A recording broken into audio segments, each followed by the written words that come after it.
Over the past 5 years, many articles have been written about me. Most journalists have gotten the details right, though only a few seem to have truly captured something about who I am as a person, not simply as a gymnast.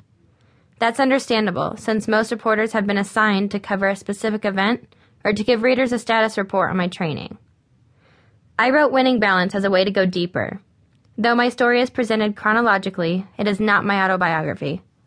Instead, I wrote this book as a way to reflect on the lessons I've learned during nearly 2 decades of training, competition, and most important, everyday life. That's why I chose to end almost every chapter with a short reflection called Lessons I've Learned. Each one summarizes a key principle I've gained from my family, my sport, or my faith. I hope these lessons, along with my poems throughout the book, will inspire you as you seek to live your dreams as well. Even though your passions and background may be quite different from mine, I believe there is much we can teach each other. Perhaps the greatest lessons I've learned so far are these. Everything happens for a reason, and God can be trusted to work all things together for good. I don't know what lies ahead for me, but I am convinced that I'm on the right road. My hope is that something I've learned will help you too, even if you can't see what's coming or if life's pathway has gotten a bit bumpy. May we all enjoy the adventure that comes when we walk together by faith. Shawn Johnson, February 2012. Introduction. Olympics, August 2008, Beijing. This was it, the moment I had worked for with all my might every day for almost as long as I could remember. I was standing in the 2008 Olympic arena in Beijing with 18,000 people in the stands and hundreds of millions watching across the globe.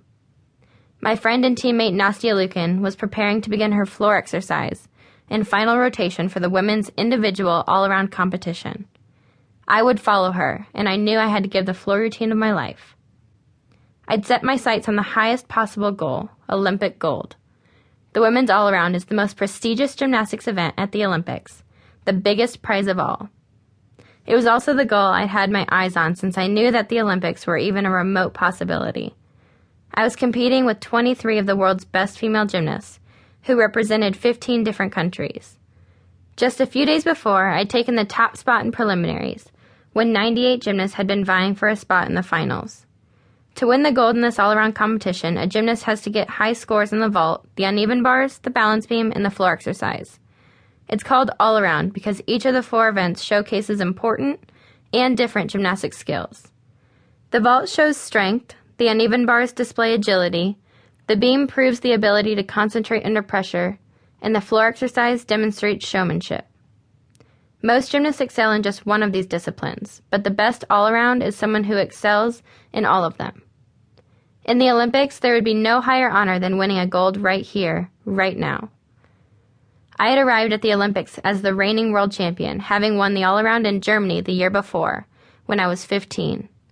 Then, back in June, I'd won the Women's Visa National Championships, and 2 weeks later, the Olympic trials. In one sense, these victories seemed to put me in position to take the Olympic gold. However, winners of the world title are rarely able to follow up with an Olympic gold in the all-around. Gymnastics, after all, is the most fickle of sports. So many factors go into whether a performance is medal-worthy: injuries, emotional distractions, rest, diet, the judges' preferences, and even crowd reaction. With victory depending on so many variables, the competitions are exciting, the results often unexpected.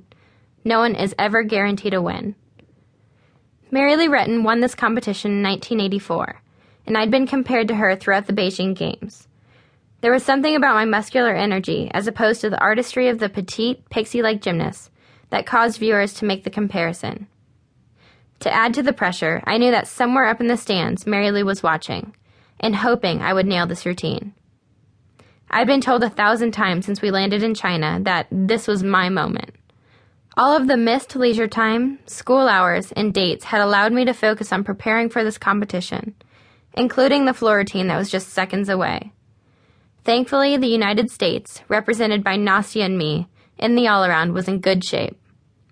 We had both done well on bars and vault.